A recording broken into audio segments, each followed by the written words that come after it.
The stars looked different from the bridge of the human ship. Admiral Tai Han stood with his hands behind his back, watching the massive space station grow larger on the viewing screen.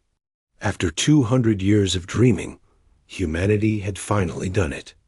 They had broken the light barrier and traveled to the stars. Now they were about to meet their neighbors. Dr. Hana Kim walked up beside him, her tablet clutched against her chest. She had spent 10 years learning everything humanity knew about potential alien life. Now she would finally use that knowledge. Her heart was racing, but she kept her face calm, professional. "The station is confirming our approach vector," she said quietly. "They're ready to meet us." Tay nodded slowly.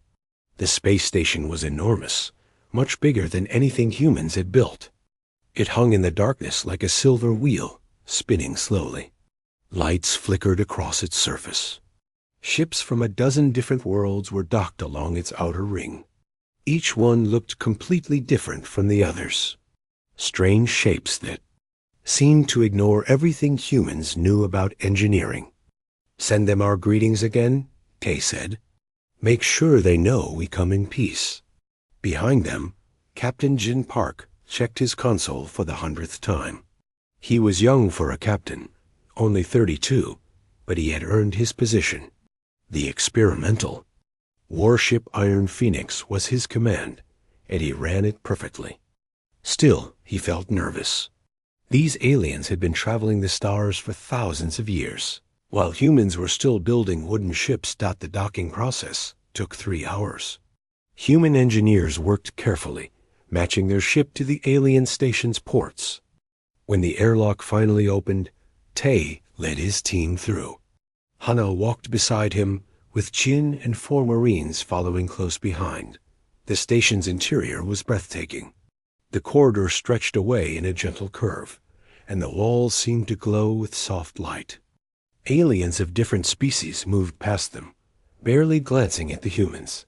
Some walked on 2 legs like humans did. Others floated or crawled. One creature looked like a living cloud of gas, contained in a transparent suit. Their guide was waiting at the end of the corridor. It stood on 4 legs and had 3 eyes arranged in a triangle on its flat head. When it spoke, a small device on its chest translated the words into English. "Welcome to Unity Station," the alien said. Its voice through the translator was flat and emotionless. "I am Guide 17. The Council will see you now." Hana stepped forward and bowed slightly, the way she had practiced. "Thank you for receiving us. We are honored to meet the Galactic Council." Guide 17 turned and walked away without responding. The humans followed, exchanging quick glances. This was not the warm welcome they had imagined. The council chamber was a vast circular room. Seats rose in tiers around the edge, and hundreds of aliens sat watching as the humans entered. At the center of the room was a raised platform. Guide 17 led them to it, and then left without another word. Tay looked around at the assembled aliens. Some looked curious, but most seemed bored. One alien in the front row was actually sleeping, its head tilted back, and a strange whistling sound coming from its breathing holes. A tall alien stood from the highest seat. It had pale blue skin and long arms that reached almost to the floor. When it spoke, its voice was amplified throughout the chamber. "Humans of Earth," it said, "I am first speaker of the Galactic Council. We have reviewed your petition to join our community. You are a young species, recently emerged from your home world. This is expected. What is unusual is your speed in developing faster than light travel." Hana felt a surge of pride. Humanity had worked hard for this achievement. However, the first speaker continued, "You must understand your place. 847 species make up our council. You would be the 848th. Your voice would be small. Your influence minimal. Do you accept these terms?" Tay stepped forward. "We accept that we are newcomers," he said carefully, "but we hope to contribute as equals in time." A ripple of sound moved through the chamber. Some aliens were laughing. The first speaker raised one long arm for silence. In time, it agreed. Perhaps in a few thousand years, if your species survives. For now, you may establish trade relations and embassies. A full membership vote will occur in 50 of your years. Until then, you are observers only. The meeting continued for another hour, but it was clear the council considered it a formality. The humans were given quarters on the station and told they could begin diplomatic preparations. As they walked back through the corridors, Jin could see the frustration on Tay's face. They treated us like children, Jin muttered. They are older than us, Hana reminded him gently. Some of these species have been in space for 10,000 years. Being old doesn't make them right. Jin said. Tay said nothing, but his jaw was tight. Over the next 3 weeks, Hana worked tirelessly to establish relationships with other species. She attended cultural exchanges, learned new languages, and shared human art and music. Most aliens were polite but distant. They had seen new species before. Humans were nothing special, but Hana began to notice something strange. In every conversation, whenever she mentioned military matters or defense, the aliens became uncomfortable. They changed the subject or made excuses to leave. When she asked direct questions about the Council's defense forces, she received vague answers. She brought her concerns to Tay in his quarters one evening. Jin was there too, reviewing tactical data. Admiral, I think there's something the Council isn't telling us, Hana said. They claim to have defense fleets, but I've seen no evidence of them. No military vessels, no armed stations, nothing. Tay leaned back in his chair. I've noticed the same thing. I've been running passive scans of this station, and the ships dock here. Their technology is advanced in many ways, but their weapons are almost non-existent. Jin looked up from his console. What do you mean, non-existent? I mean, some of these ships don't have weapons at all, Tay said. The ones that do have equipment that looks hundreds of years old. Particle beams that are less powerful than our railguns. Missiles with chemical propulsion. It doesn't make sense. Hana sat down slowly. Unless they haven't needed weapons in a very long time. How long? Jin asked. Tay pulled up a file on his tablet and turned it toward them. According to the historical records the Council shared with us, the last major war in this part of the galaxy ended 3,000 years ago. Since then, they've maintained peace through economic pressure and political negotiation. They don't fight wars anymore. Jin laughed, but there was no humor in it. That's impossible. Someone always wants to fight. There's always a threat. Not here, Tay said quietly. They've created a civilization where warfare is obsolete. Or at least, that's what they believe. The three of them sat in silence for a moment, each thinking about what this meant. Humanity had just emerged from its own resource wars 20 years ago. A conflict that had killed millions and pushed technology forward at a terrible cost. Every human ship was built with those lessons in mind. Every weapon system had been tested in actual combat. Admiral, Jin said slowly, if what you're saying is true, then our standard patrol ships would be considered warships here. Our actual warships would be overwhelming, Tay finished. Yes, Captain, that's exactly what I'm saying. Hana felt a chill run down her spine. We need to be careful with this information. If the Council realizes how powerful we are militarily, they might see us as a threat. Tay nodded. Agreed. For now, we say nothing. We observe, we learn, and we prepare. Because if this galaxy truly has forgotten how to fight, then I fear the peace cannot last forever. And when it ends, humanity needs to be ready. Outside the windows of the station, the stars continued their eternal dance. In the darkness between them, the Iron Phoenix waited silently, its weapon systems, far more dangerous than anyone in the Council could imagine. The emergency beacon cut through the darkness like a scream. Commander Yuri Lee was running combat drills with her Marines when the alert came through. She stopped mid-sentence and grabbed her communicator. "This is Commander Lee. What's happening?" The voice on the other end was tight with panic. "Colony ship New Dawn is under attack. Unknown hostiles. They're requesting immediate assistance." Yuri felt ice in her veins, but her voice stayed calm. "How many Marines do we have aboard New Dawn?" 200, Commander. "Along with 3,000 civilians. Families." She closed her eyes for just a moment, then opened them again. "Get me Admiral Tay." Now, aboard Unity Station, Ambassador Rena Song was in her third meeting of the day when the news arrived. She was negotiating trade agreements with a species that looked like walking trees. The conversation was going well until her aide burst into the room, his face pale. "Ambassador, we have a situation."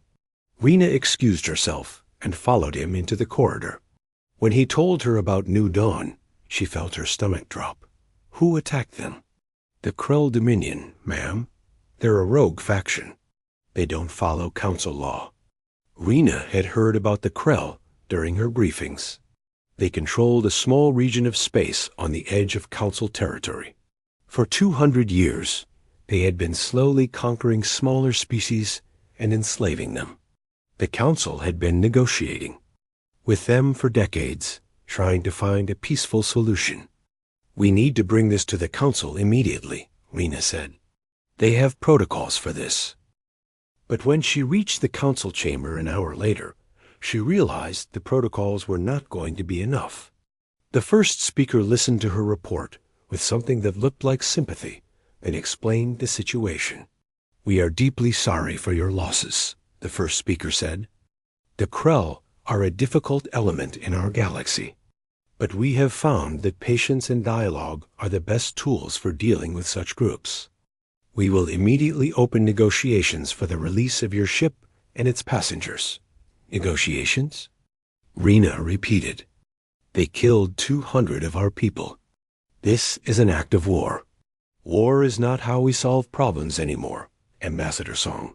We will seek justice through diplomatic channels. This process usually takes between 5 and 10 of your years, but it is effective, eventually." Rena stared at the first speaker in disbelief. 10 years? You expect us to wait 10 years while our people are held by slavers? "We expect you to trust in the council's wisdom," the first speaker said firmly. "Your species is new here. You do not understand our ways. Violence only creates more violence. We learned this lesson millennia ago." Rena left the chamber feeling sick. She went directly to Admiral Tay's quarters and found him standing at a tactical display with Captain Jin and Commander Yuri. The display showed the new Dawn's last known position, deep in Krell space. "The council won't help," Rena said without preamble. "They want to negotiate. It could take years." "I know," Tay said quietly. "They told me the same thing an hour ago. So what do we do?" Rena asked. "We can't just abandon those people." Tay looked at each of them in turn. His face was carved from stone. "We don't abandon them. We go get them." "Admiral, that would be a direct violation of council protocols," Rena warned. "If we attack the Krell without authorization, we could lose our chance at membership." "Then we lose it," Tay said simply. "I will not leave 3,000 human beings in the hands of slavers while bureaucrats debate for a decade." Jin was already pulling up fleet positions. "The Iron Phoenix can be ready to jump in 30 minutes. But Admiral, one ship won't be enough. The Krell have at least 40 vessels in that sector." "Then we bring more ships," Tay said. He turned to his communications officer. "Send a coded message to Earth Fleet Command. Tell them we need immediate reinforcement. 3 frigates, full loadout." The officer hesitated. "Sir, bringing warships into council space without permission." "Do it," Tay ordered. 2 days later, 3 human frigates arrived at the edge of Krell territory. They were sleek vessels, each about 200 meters long, covered in sensor-absorbing armor. Their weapons were hidden beneath smooth hulls, but each ship carried enough firepower to level a city. Commander Yuri was aboard the lead frigate, the Soul. She stood on the bridge as they approached the coordinates where New Dawn had sent its last transmission. The colony ship was still there, surrounded by Krell vessels. "Count 47 hostile ships," the tactical officer reported. "They've detected us. They're moving to intercept." Yuri opened a channel. "Krell vessels, this is Commander Yuri Lee of the United Earth Space Forces. Release the New Dawn and its passengers immediately, or we will be forced to take action." The response came quickly. The Krell voice was harsh and grating. "Human fools. You are 3 ships. We are 47. Leave now or be destroyed." Yuri looked at the tactical display. The Krell ships were moving into battle formation, spreading out to surround the human frigates. They were bigger than the human ships, with thick armor and massive energy weapons mounted along their hulls. By every traditional measure, the humans were outnumbered and outgunned. "All ships," Yuri said calmly. "Weapons free. Target their engines first. Let's keep the casualties low if we can." What happened next would be studied by military historians for generations. The human frigates moved with a precision that seemed impossible. They didn't spread out to meet the Krell formation. Instead, they stayed close together and accelerated straight toward the enemy line. The Krell opened fire first. Massive energy beams lanced through space, bright enough to hurt the eyes. But the human ships were already moving, their AI systems predicting where the shots would go and taking them somewhere else. The beams missed by meters dot, then the human ships fired back. Railguns hurled magnetically accelerated projectiles at a fraction of the speed of light. Plasma torpedoes streaked through the void, their guidance systems locked on target. Point defense lasers created a web of light that destroyed any Krell missile before it could get close. The first Krell ship exploded 6 minutes into the battle. Its reactor went critical after a railgun slug punched through 3 layers of armor. The explosion took out 2 ships next to it. The Krell formation began to break apart as ships tried to retreat, but there was no retreating from human weapons. The frigates moved through the Krell fleet like sharks through fish. Every shot was calculated by quantum computers that could run 1,000,000 simulations per second. Every maneuver was coordinated through communication, systems that couldn't be jammed. Yuri watched the tactical display with grim satisfaction. Target the ships holding New Dawn. Disable them. Don't destroy them.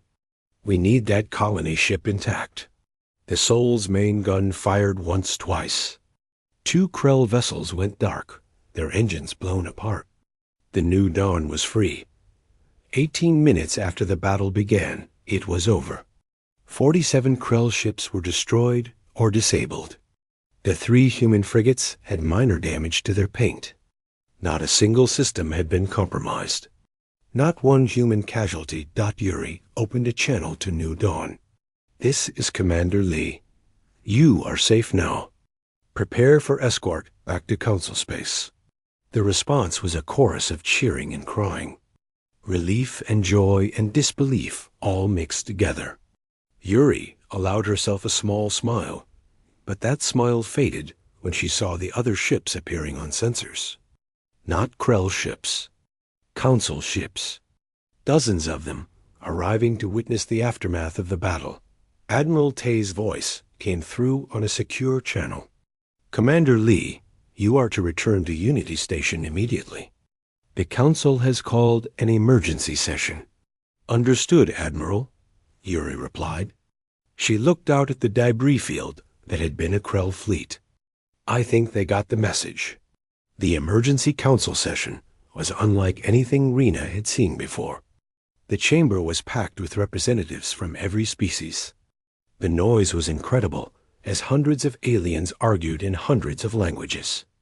When the first speaker called for order, it took several minutes for the chaos to settle. "This is an outrage," one council member shouted, his translator struggling to keep up. "The humans have committed an act of war without authorization. They have violated every principle we hold dear. They saved their people." Another voice called out, "Would you have us do nothing while innocents suffer? We would have negotiated." "For 10 years? 20? The first speaker raised its long arms. "Order, we will have order." When the chamber finally quieted, it turned to Admiral Tay, who stood on the central platform with Rena beside him. "Admiral Tay Han," the first speaker said, and its voice was cold.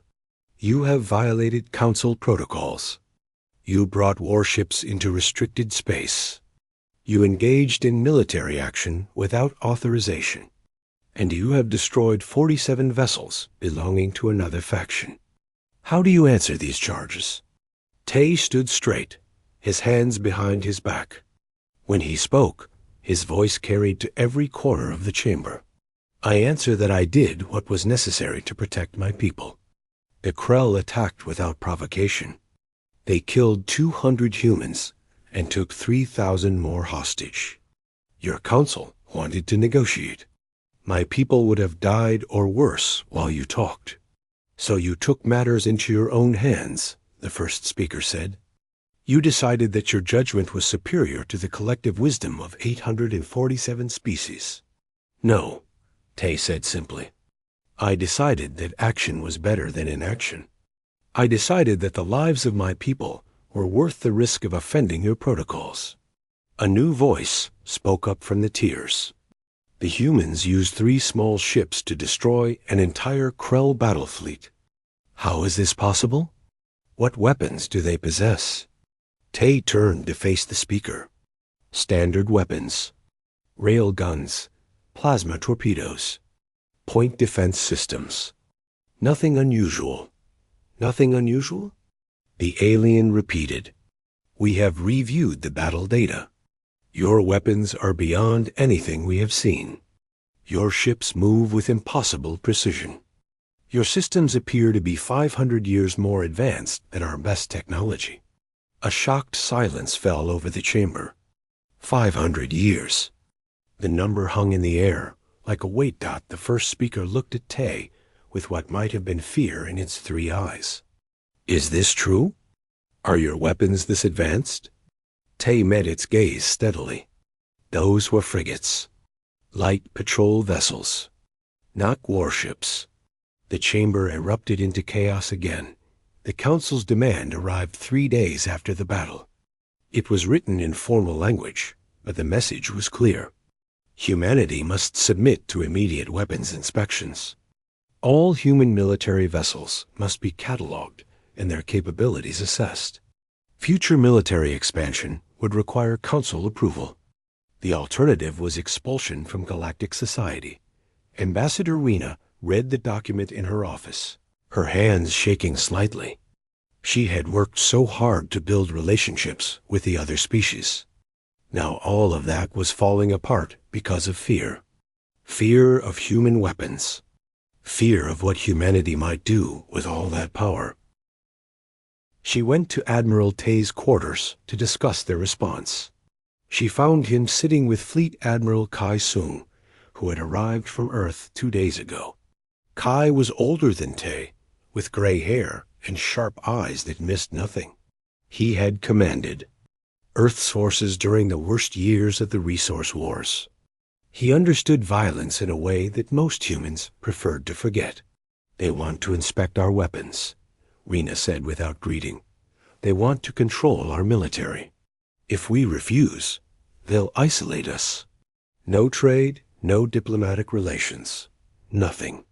Kai looked at the document she handed him. He read it slowly, then set it down on the table. "They're afraid," he said simply. "Of course they're afraid," Rena replied. "We destroyed an entire fleet in 18 minutes. 3 ships against 47, and we won without breaking a sweat. They've never seen anything like it. And now they want to make sure we can never use that power against them," Tay added. Rena sat down heavily. Can you blame them? From their perspective, we're a dangerous unknown. A species that thinks nothing of using overwhelming force.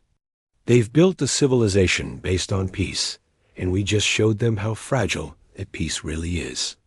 Kai leaned back in his chair. Ambassador Song, may I ask you a question? Of course.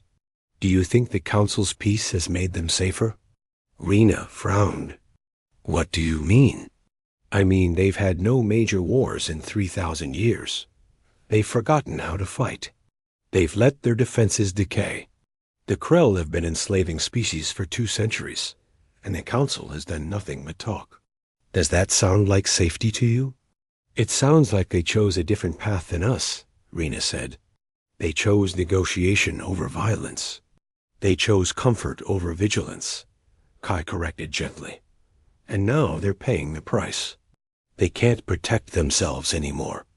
They can't protect anyone. So when a real threat appears, they're helpless. Tay nodded slowly. Which is why they're so afraid of us. We're everything they're not. Everything they've tried to leave behind.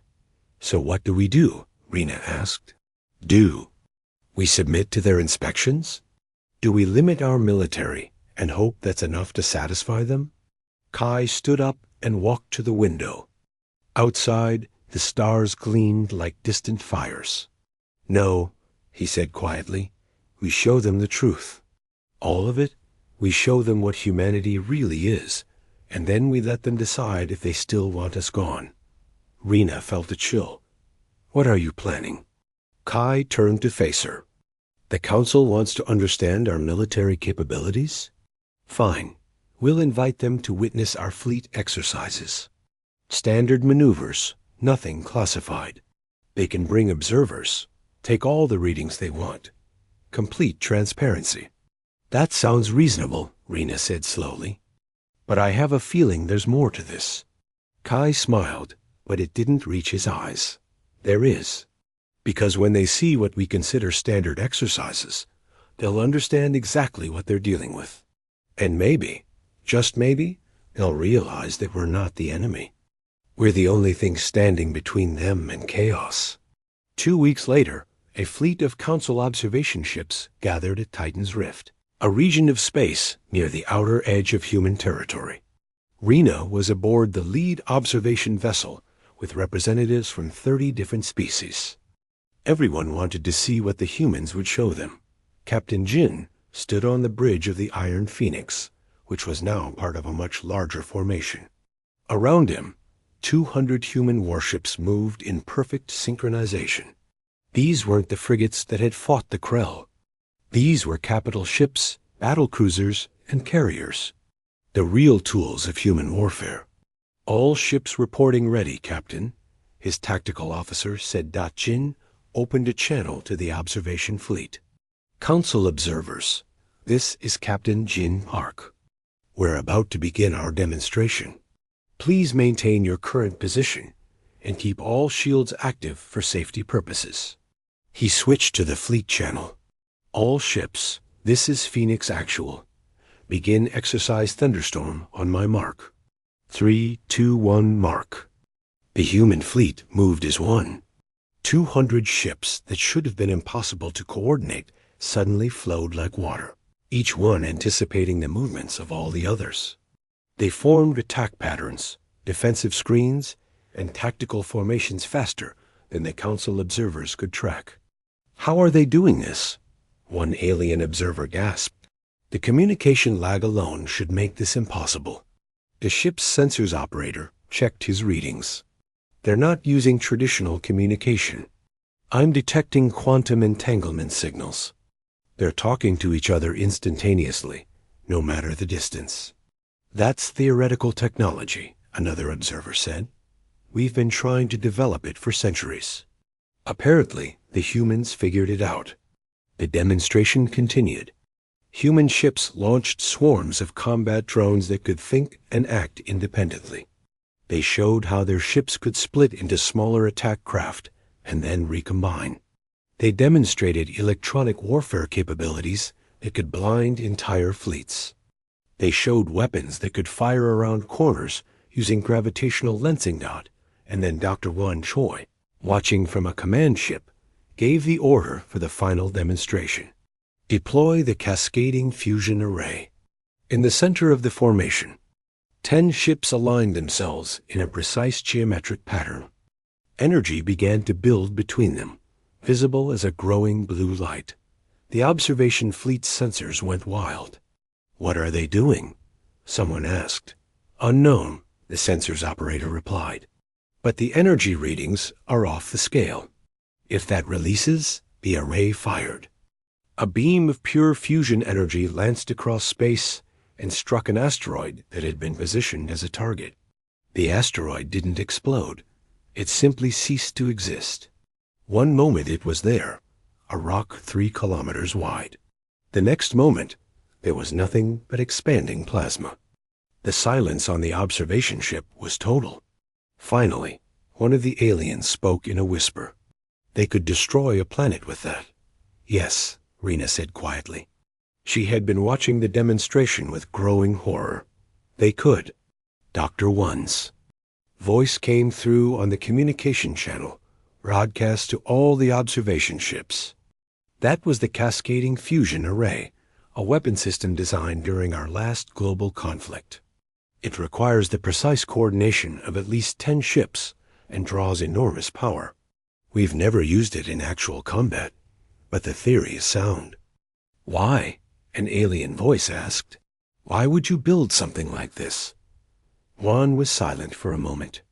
When he spoke, his voice was sad, because we had to. Humanity spent thousands of years at war with itself. Nation against nation, faction against faction. We built weapons because our enemies built weapons. We evolved our technology through conflict because only the strongest survived.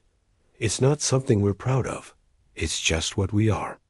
Another alien spoke up. "But you're at peace now. Your species is unified. Why do you still maintain such weapons?" This time, it was Fleet Admiral Kai who answered. He had been listening to the demonstration from Unity Station, and now his voice filled every ship in the observation fleet. "Because peace is not guaranteed," Kai said. "We learned that lesson the hard way. You can build a beautiful civilization, create art and music and philosophy. You can cure disease and explore the stars. But if you're not willing to defend all of that, someone will take it away from you. The Krell proved that when they attacked our colony ship. They proved that your peace is an illusion, maintained only because no one has seriously challenged it in 3,000 years. So you maintain this military to threaten us?" the first speaker asked. "No," Kai said firmly. "We maintain it to protect ourselves. But if necessary, we will protect others as well. The galaxy is not a safe place," first speaker. "You've just been lucky enough to forget that for a while." The demonstration ended, but the council observers remained for hours, studying the data they had collected. The reports they sent back to their governments were shocking. Humanity had 12 full battle fleets like the one they had witnessed. That meant over 2,000 warships, each one more advanced than anything the council possessed. Humanity had weapons that could crack planets. They had artificial intelligence that could coordinate entire fleets. They had technology that most species thought was impossible. The emergency council session that followed was the largest in galactic history. Every species sent representatives. The debate lasted for 3 days. Some argued for immediate military action against humanity. Others wanted diplomatic isolation. A few suggested simply surrendering and accepting human dominance. Ambassador Rena stood on the central platform and listened to species after species express their fear. Some were angry, accusing humanity of warmongering. Others were resigned, accepting that humanity would eventually conquer them all. None of them understood. Finally, she asked for permission to speak. The first speaker granted it, though its voice was cold. "Members of the council," Rena began, "I've listened to your debates for 3 days. I've heard your fears and your anger, and I understand both. But you're making a fundamental mistake. You think humanity wants to conquer you. You think we showed you our weapons as a threat. You're wrong. Then why did you show us? An alien demanded. Because you asked to see them, Rena said simply. You wanted transparency, and we gave it to you. We could have hidden our capabilities. We could have lied or minimized the truth. Instead, we showed you everything. Do you understand why? The chamber was silent. We showed you because we want you to trust us, Rena continued. We want you to understand that we're not hiding anything. Yes, we're powerful. Yes, we could destroy any fleet you send against us. But we don't want to. We want to be part of this council. We want to trade with you, learn from you, and share our own knowledge. We want peace. Peace through intimidation, someone muttered. No, Rena said. Peace through honesty. Look at your own history. For 3,000 years, you've maintained peace by making war unthinkable. You've created a society where no one has weapons, so no one can fight. But that only works as long as everyone follows the rules. The Krell don't follow the rules. And there are others out there who won't either. When they come, what will you do? Negotiate for decades while they enslave your people? She paused, letting the words sink in. Humanity is offering you something different. We'll be your shield. We'll be the ones who stand between you and the darkness. Not because we want power over you, but because it's the right thing to do. Because someone has to be willing to fight so that everyone else can stay peaceful. The first speaker stood slowly. And what do you want in return for this protection? Rena met its gaze steadily. Only what we've always wanted. Membership in the council. Fair trade agreements. The chance to prove that we can be trusted. That's all. Another long silence filled the chamber. Then one alien stood, then another. Within minutes, half the council was on its feet. The vote, when it came, was close. But in the end, humanity was granted provisional membership. Restrictions were placed on military expansion, but the existing fleet was allowed to remain out. As Rena left the chamber, she felt exhausted but hopeful. They had avoided war. They had found the path forward. But as she looked at the stars outside the station windows, she couldn't shake the feeling that this was only the beginning. The galaxy had seen humanity's strength. Now they would have to live with the consequences of that knowledge. And somewhere in the darkness, others were watching too. Others who had their own ideas about how to deal with this dangerous new species that had upset the galactic order. Captain Day Moon was good at his job. As head of human intelligence operations in council space, he had spent months building networks of informants and monitoring communication channels. Most of his work was boring routine, tracking trade disputes and diplomatic gossip. But 3 weeks after humanity's demonstration at Titan's Rift, he started noticing patterns that made his stomach turn. Messages were being sent between certain council species using old, supposedly abandoned communication networks. Ships were moving to unusual locations without filing proper flight plans. And in private meetings that his sources managed to record, certain ambassadors were using words like threat assessment and preventive measures. They worked through the night, connecting the pieces. By morning, he had something that looked like a conspiracy. By afternoon, he had proof. He took his findings directly to Fleet Admiral Kai. "Sir, we have a serious problem," they said, closing the door to Kai's office behind him. "I've intercepted communications between 17 council species. They're planning something." Kai looked up from his reports. He had been expecting this. "Show me." They laid out everything he had found. The species involved were some of the oldest and most powerful in the council. Not the largest by population, but the ones who controlled key trade routes and had the most influence. They had been meeting in secret for weeks, coordinating their activities. They're calling it the Preservation Coalition, Day explained. Their stated goal is to preserve galactic peace. Their actual goal is to eliminate humanity as a threat. Eliminate? Kai repeated quietly. Yes, sir. They've concluded that humanity is too dangerous to exist. Our military capabilities, our aggressive nature, our unwillingness to accept council authority without question. They see us as an existential threat to their way of life. Kai studied the data in silence. Finally, he asked, "What's their plan?" Day pulled up another file. That's where it gets worse. They've located something called the Stellar Collapser. It's an ancient weapon, built by a species that went extinct millions of years ago. According to these records, it was used to destroy entire star systems. The Coalition is planning to deploy it against our sun. The words hung in the air like poison. Kai felt a cold fury building in his chest, but his voice remained calm. When? 3 months. Maybe less. They're moving the weapon into position now, disguised as a deep space research station. Once it's ready, they'll activate it before we can respond. Earth and all our colonies in the solar system will be destroyed. Kai stood and walked to the window. Outside, Unity Station continued its slow rotation, peaceful and orderly. Below its surface, species that humanity had tried to befriend were planning genocide. Does anyone else know about this? Kai asked.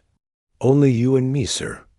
I wanted to verify everything before bringing it to anyone else. Good. Keep it that way for now. Kai turned back to face Day. But start preparing evidence packages. If we have to present this to the Council, I want everything documented. Sir, the Council won't stop them. Most of the Coalition members are senior members. They have too much influence. I know, Kai said. But we have to try diplomacy first. That's what Ambassador Rena has been working toward. If we can expose the conspiracy, maybe enough species will side with us to vote it down.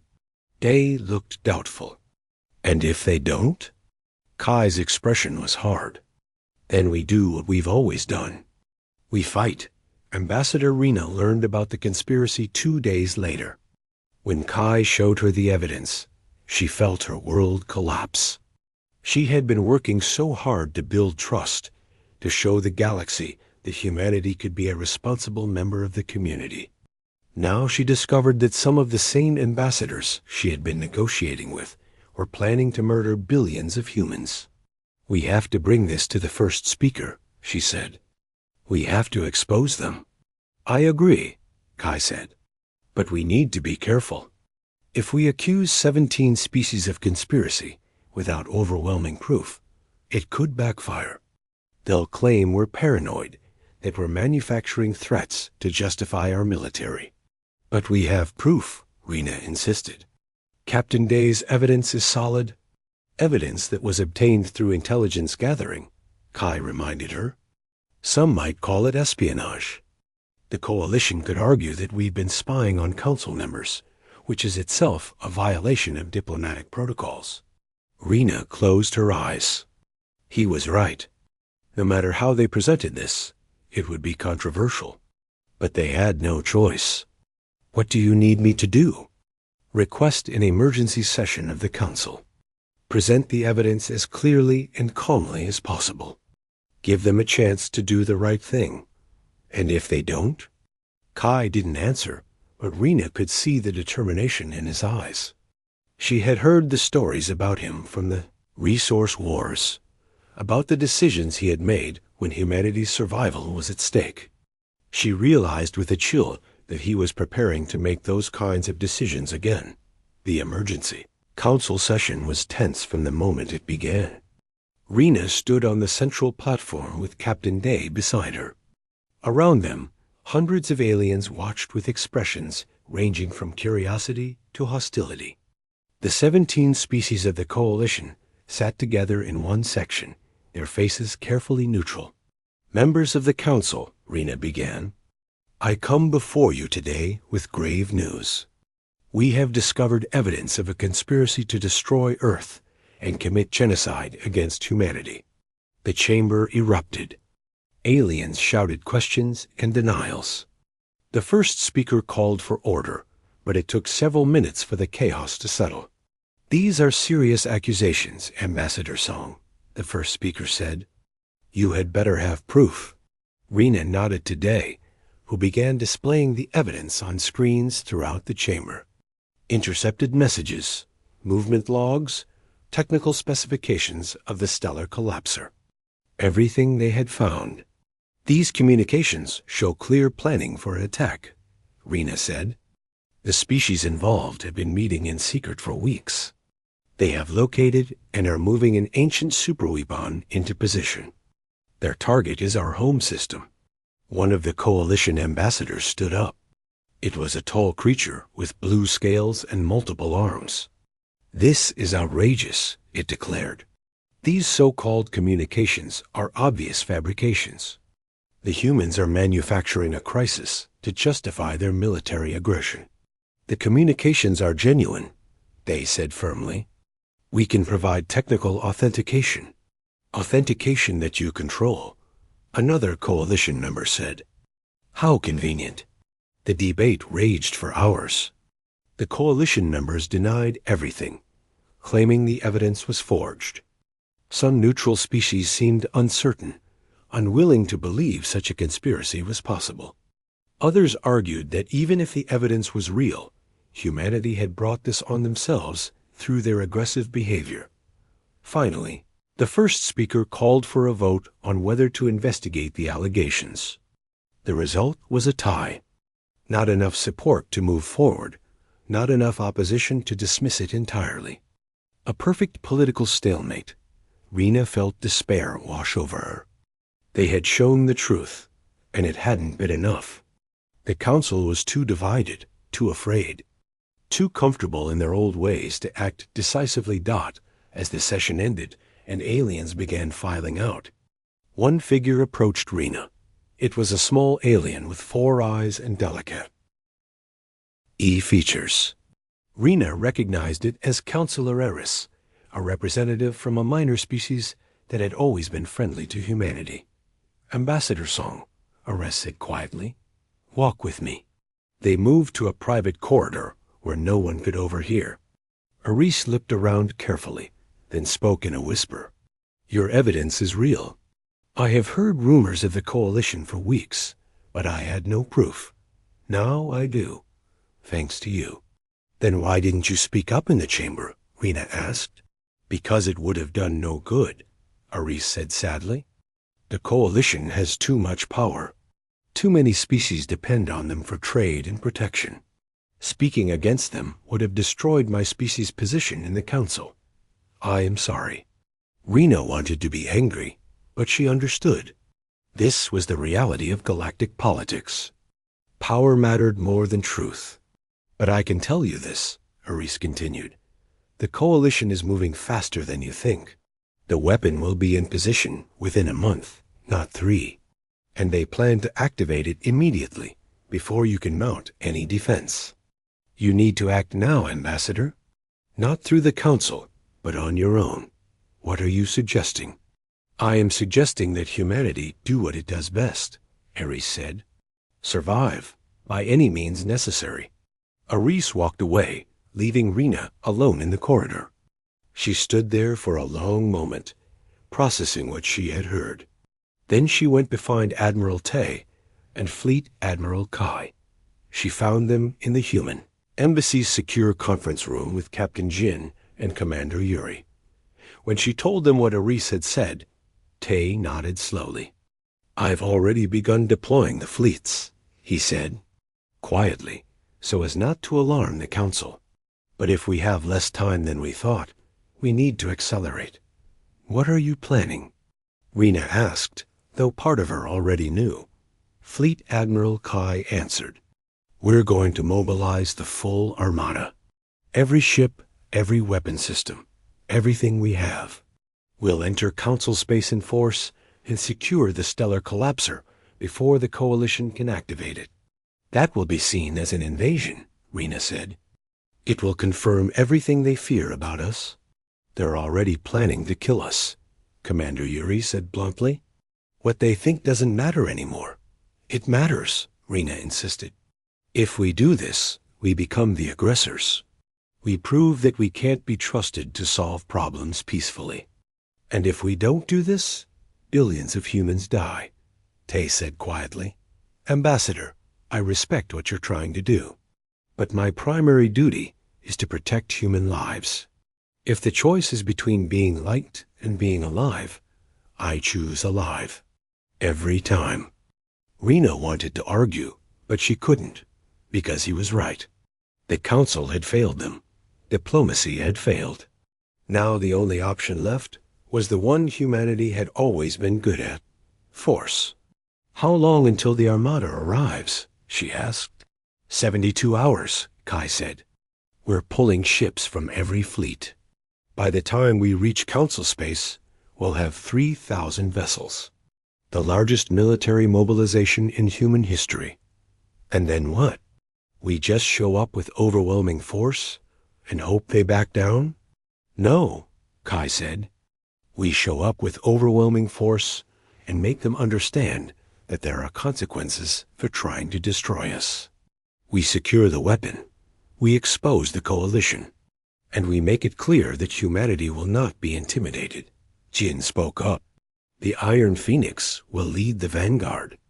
We've been equipped with new systems, including the Singularity Drive. We can be anywhere in the galaxy within minutes. If the coalition tries to activate the weapon early, we can reach it before they succeed. The Singularity Drive? Rena asked. I haven't heard of that. Experimental faster-than-light technology, Dr. Wan Choi said, entering the room. It uses quantum tunneling to create temporary wormholes. We've only installed it on a few ships so far, but it works. It means we can respond to any threat, anywhere, almost instantly. Rena sat down slowly, trying to process everything. The scope of what humanity had built was staggering. Not just weapons, but a complete military infrastructure designed for rapid deployment and overwhelming force. This was what 3,000 years of warfare had created. A species that could mobilize an armada in days and reach any point in space in minutes. When do we tell the Council? She asked. We send them a message in 12 hours, Kai said. By then, the Armada will already be in transit. We'll broadcast our intentions clearly. Secure the weapon, protect humanity, and ensure this never happens again. They'll fight us, Rena said. Some of them, at least. Let them, Commander Yuri said. Her voice was hard. We tried peace. We tried diplomacy. We showed them respect and restraint. They responded by planning genocide. Now they get to see what happens when humanity stops holding back. The meeting continued late into the night, planning logistics and strategy. But Rena kept thinking about what Counselor Aris had said. Humanity does what it does best. Survive. She had spent months trying to show the galaxy that humans were more than warriors. That they could be diplomats and traders and friends. But maybe that had been naive. Maybe in a dangerous universe, being good at violence wasn't something to apologize for. Maybe it was the only thing that truly mattered when everything else failed. As she looked at the determined faces around the table, Rena realized something. The Human War Armada wasn't just a military force. It was a statement. A declaration that humanity would never again be helpless. That they would protect themselves and anyone else who needed protection, regardless of what others thought. The galaxy had tried to ban it. Now they would have to live with it. The Human War Armada arrived at the Nexus Gate exactly 72 hours after Fleet Admiral Kai gave the order. 3,000 warships emerged from faster-than-light travel in perfect formation, their arrival timed to the second. They appeared like a steel curtain across the stars, stretching for millions of kilometers in every direction. The Nexus Gate was the main entrance to Council space, a natural gravitational phenomenon that made travel easier. It was also the most heavily monitored location in the galaxy. Within seconds of the Armada's arrival, every sensor station within 10 light years detected them. Alarms sounded across 100 worlds. Aboard the flagship Indomitable Fleet Admiral, Kai stood on the bridge and surveyed his fleet through the tactical displays. Everything was in position. Every ship was ready. Now came the hard part. "Open a channel," he ordered. "Broadcast to all council frequencies." His communications officer nodded. "Channel open, sir. You're transmitting to the entire galaxy." Kai took a breath, then spoke. His voice was calm and clear, carrying the weight of humanity's determination. "Members of the Galactic Council, I am Fleet Admiral Kai Soom of the United Earth Space Forces. 72 hours ago, we presented evidence that certain Council species were planning to destroy Earth using an ancient weapon called the Stellar Collapser. The Council chose not to act on this evidence. Therefore, humanity is acting on its own behalf. We are here to secure the weapon and ensure it can never be used against us or anyone else. We do not come seeking war, but we will not allow our species to be destroyed while the Council debates. Stand aside, and there will be no conflict. Interfere, and you will be removed. This is our only warning." He ended the transmission and turned to Admiral Tay, who commanded the tactical operations. "Status? The Coalition fleet is moving to intercept," Tay reported. "Approximately 800 ships from 17 different species. They're taking up defensive positions around the research station where the weapon is located." 800 ships, Commander Yuri said from her station.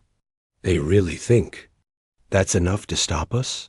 "They don't know what they're facing," Tay said quietly. "Not really. They saw our demonstration, but they didn't understand what it meant. They're about to learn." Captain Jin's voice came through on the fleet channel. He was aboard the Iron Phoenix, leading the vanguard force of 50 ships.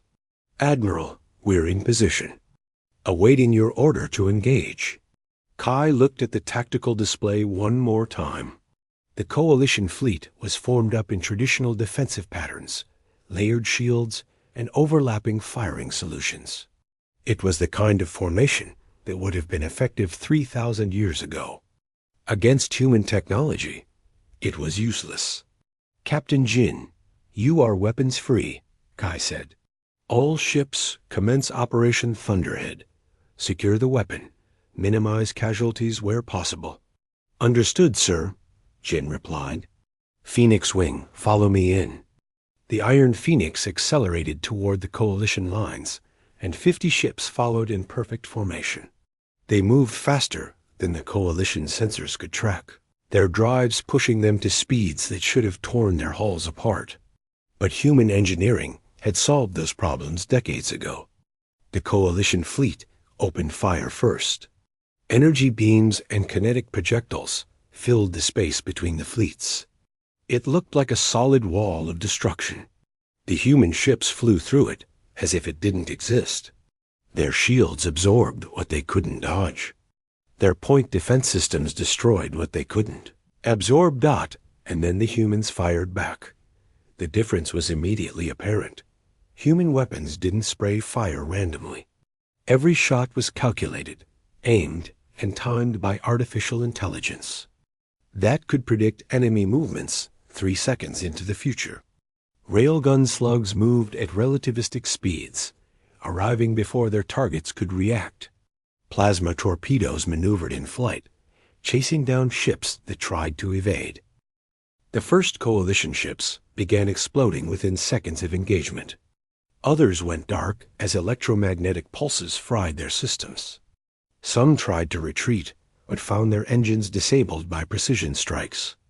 The human vanguard pushed through the Coalition lines like a knife through paper. "They're breaking formation," Tay reported. "Coalition command structure is collapsing. Multiple ships are requesting instructions." "Any surrender signals?" Kai asked. "None yet. They're still fighting." Kai watched as his fleet systematically dismantled the Coalition's defenses. It wasn't a battle. It was a demonstration of technological superiority, so complete that resistance was meaningless. Within 10 minutes, half the coalition fleet was disabled or destroyed. The other half was trying to flee. All ships cease fire, Kai ordered. Open channels to the coalition fleet. Give them one chance to surrender. The message went out across all frequencies. For a moment, the fighting stopped. The coalition ships drifted in the void, damaged and desperate. Then, one by one, they began transmitting surrender codes. We're receiving surrender from 412 vessels, the communications officer reported. The others are requesting safe passage to retreat. Granted, Kai said. Let them go. We're not here to conquer. Captain Jin's voice came through again. Admiral, my team has reached the research station. We're boarding now to secure the weapon. Proceed with caution, Captain. We don't know what defenses they might have installed. Understood, sir. Aboard the Iron Phoenix, Jin led a squad of Marines through the station's corridors. The place was eerily quiet. Most of the staff had evacuated when the battle started. Only a few scientists remained, and they surrendered immediately when they saw the armed Marines Da-Chin found the control room at the station's center. The stellar collapser was there, a massive device that looked like it belonged in a museum rather than a functioning station. It was alien in design, covered in symbols that hurt to look at directly. And it was active. Energy readings showed it was charging up, preparing to fire. We need Dr. Wan here immediately, Jin said into his communicator. This thing is about to activate. Dr. Wan Choi arrived minutes later, transported from the main fleet by shuttle. He studied the device with growing concern. This is worse than we thought. The weapon isn't just charged, it's on a timer. They must have activated it before the battle started, hoping we'd be too late to stop it. Can you shut it down? Jin asked. I can try, Wan said. He began working at the alien controls, his fingers moving quickly across symbols he barely understood. But this technology is millions of years old. I'm essentially guessing. Guess faster, Jin said. How long do we have? 10 minutes. Maybe less. Jin opened a channel to Kai. Admiral, the weapon is active and on a countdown. Dr. Wan is attempting to disable it, but we may not have time. There was a brief pause. Then Kai's voice came back, steady and calm. If you can't disable it, can you destroy it? Wan looked up from the controls. Yes, but destroying it while it's charged could cause an explosion. Possibly big enough to destroy this entire region of space. Including our fleet. How big? Kai asked. Multiple light years. It would be like setting off a supernova. Jin looked at the countdown timer. 7 minutes. He made his decision. Admiral, we need to evacuate everyone from this station and pull the fleet back. If this thing goes off, we all need to be far away. Negative, Captain, Kai said. If we pull back, the coalition could retake the station and restart the weapon. We need to stay and make sure it's dealt with permanently. Sir, that could mean sacrificing the fleet. I'm aware of the risks, Captain. But if we let this weapon survive, it will eventually be used. Either against us or someone else. We end this now, one way or another. Jin felt a chill. Kai was willing to sacrifice 3,000 ships and hundreds of thousands of lives to ensure the weapon was destroyed. It was the kind of decision that had won humanity the resource wars, but at a terrible cost. There might be another way, Dr. Wan said suddenly. He was staring at the device with new understanding. The weapon works by collapsing a star's fusion reaction.